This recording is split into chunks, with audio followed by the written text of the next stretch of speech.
Hello everyone, welcome to ITLM 360, and today's learning video is going to be very informative because today we are going to talk about test plan documents. Many of the guys are requested us through comment, to sending us messages on our website, by reaching out to us directly via our emails and contact us platforms. So that is why we have built this video, because it is in demand, because we face in interviews about test plan documents. So we have already created a very great document, or you can say a blog, at our free training. So I do request you guys, if you are having an eagerness to learn more about QA testing, I suggest you to come on our platform and do read these blogs, which will definitely help you out. Make sure to subscribe our YouTube channel. Make sure to comment. Make sure to send us email or call us if you guys want to pursue your career in IT as a QA tester. So without without wasting any time, let us come back towards the track. And I'm that much excited that I'm not able to control as well. So let's talk about test plan documents. Okay, so I've opened this. So this question you can face in interview most of the time, that hey, tell us what was the test plan document you were using, how it used to look like, what things it used to have. So see, first of all, I would like to share that every test plan document, it can vary according to organizations, but the things which we are covering here, and if you will answer this in your interview when we share this, no one will say that you are wrong, because we have covered most of the parameters which they mention in a test plan document. So you can look to our more tutorials of learning as well related to e-commerce. Now coming back, so a test plan document is what? Ultimately, a test plan document have a detailed approach, right? Like how we will test the software, the product, or any system. So test plan documents have every information from A to Z.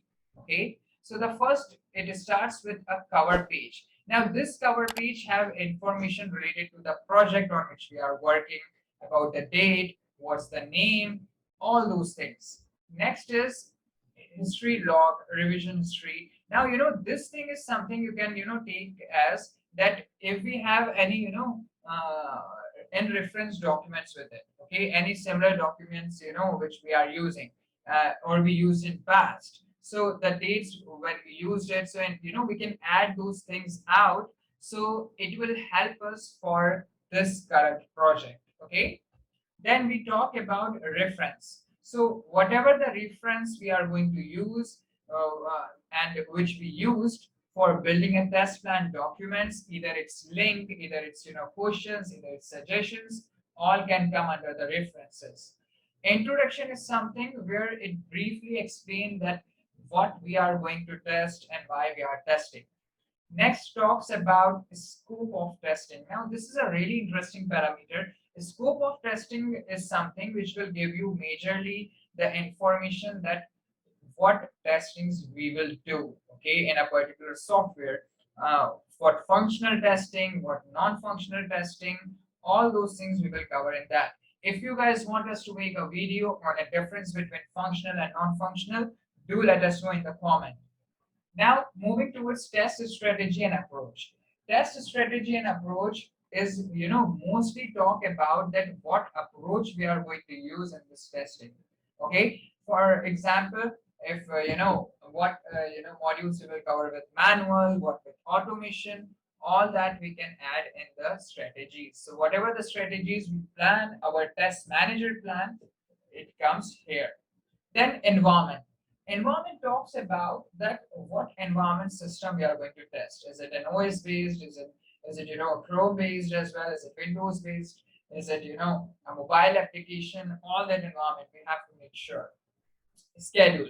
Now, as this what we all know, that schedule is something where we have a complete detailed information that how we will follow with the project schedules, what are the milestones, what are the deadlines, all that we will cover here. Next is methodologies. So this test methodologies cover various information that what method we will use for building a software, either it's black box, gray box, white box. Okay, so all these things it covers here. Then resources and responsibilities. So in resources and responsibilities, here we cover the information of what resources we need for a testing here. If we need a particular software, particular setup, that will come into resource. Responsibilities talk about what are the responsibilities are assigned to a particular tester, particular manager, or module wise, that will cover in the responsibilities. Test deliverable. Now this section will have information about about the test cases which we needed to create, about the scripts, about the defect reports, execution reports, all those information which you see here list, it will have information. Now requirements, features to be tested. This will have information of all the features or functionalities or requirements which need to be tested. Features not to be tested will have all the information of features which not to be tested. Now there are various reasons for not to be tested. Let's say that if it is not required at a current build stage, it will be for future, so no need to test right now.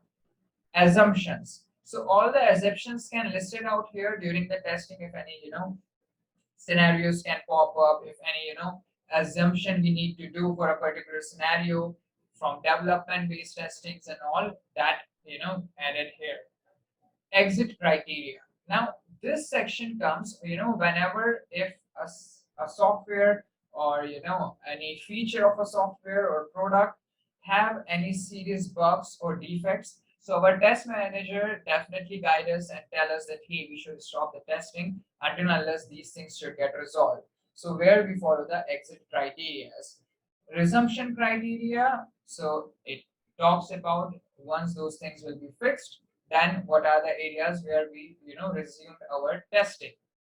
Risks are something where we have to make sure that these are the risks which we need to take care to not do that while testing, to have if any situation can arise, so all that stats should be mentioned under the risk sections.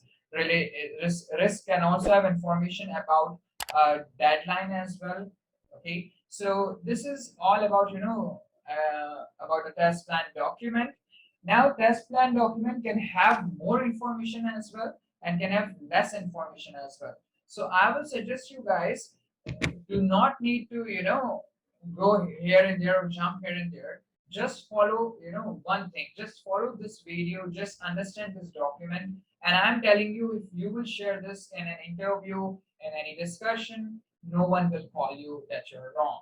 So I hope you guys like this video. I hope you enjoyed this video as well. Make sure to like the video, make sure to comment as well, and hope to meet you guys in the next video. Thank you. Bye bye.